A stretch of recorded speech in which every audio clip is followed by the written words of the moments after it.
160 lit.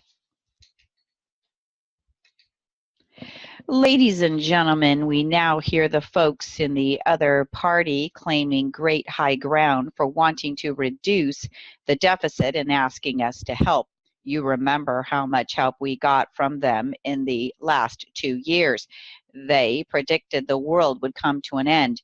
Instead, the recession came to an end and we had lower unemployment, low inflation, a booming stock market. It was the first time in 20 years we've had unemployment among African Americans below 10%, the highest number of high-wage jobs in 6 years, a real sense of change in the economy, but that hasn't filtered down to a lot of Americans yet. And that's what I want to talk to you about tonight.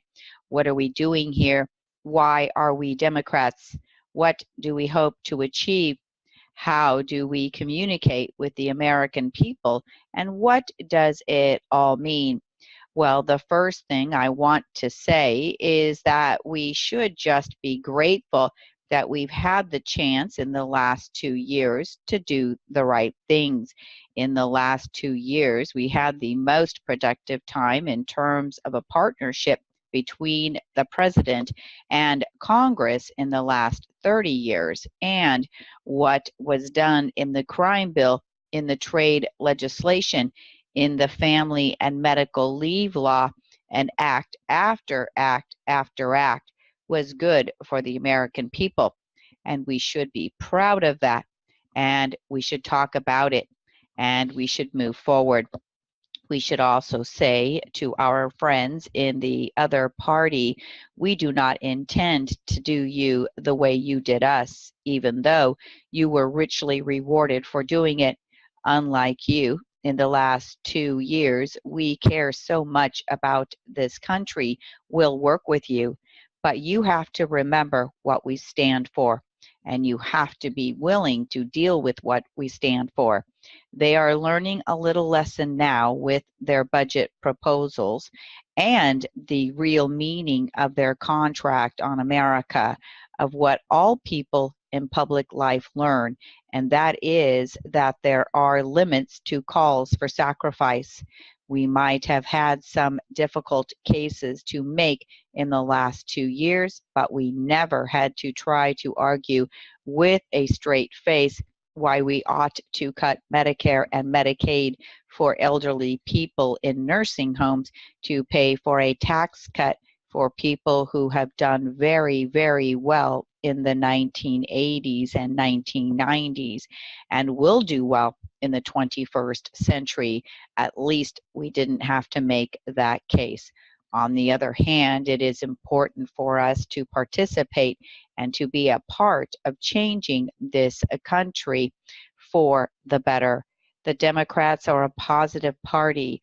We win by promoting hope over fear, by promoting unity over division, by promoting progress over the status quo. And fundamentally, the difference between our party and the other party is still that we believe in the potential of every human being, and we believe that every person has a right to be protected from oppressive forces that would weigh him or her down. And we believe that every person has the right to be empowered to make the most of their own lives. We believe in cut and invest, not slash and burn. We believe not in trickle down, but in growing the middle class and shrinking the underclass. We believe not in cutting people loose in a market-only world that is a cold and hard world, but in having a partnership between the people and their government and the private sector that grows the economy, creates jobs, and also makes sure everybody has a chance to stake out their piece of the American dream. We believe that the power of the government ought to be used to elevate people. We believe that we should have a partnership with business that challenges them to train their workers and treat them right. And we have done that, and we will continue to do that. Now, what are some examples of that? Well, the Commerce Department is one. Sometimes I think the reason our friends on the other side of the aisle are so anxious to eliminate the Department of Commerce is they are absolutely livid that a Democratic Secretary of Commerce has gotten more jobs for Americans abroad than all the Republicans in the last several decades. We believe you can cut government and make it work better for people. What are some examples of that? The Small Business Administration has lowered its budget and dramatically increased its loan volumes to women, to minorities, and to white males all at the same time. And nobody unqualified got a loan. And America is stronger as a result of that kind of effort. We believe America has more than one kind of deficit. Yes, there is a budget deficit. We know all about it.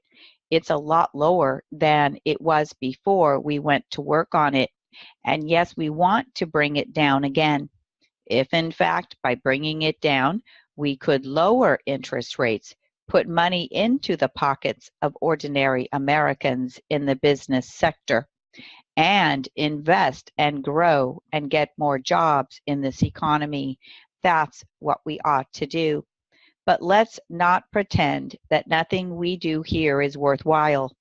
We also have an education deficit in this country, and we have to address that as well.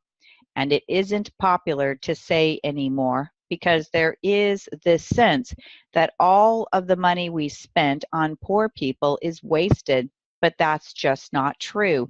And whether we like it or not, an increasing percentage of the babies that are born in this world, in this country, are poor, and they need food to eat, and they need medical care and medicine for their bodies, and they need an opportunity to get off to a good start in life.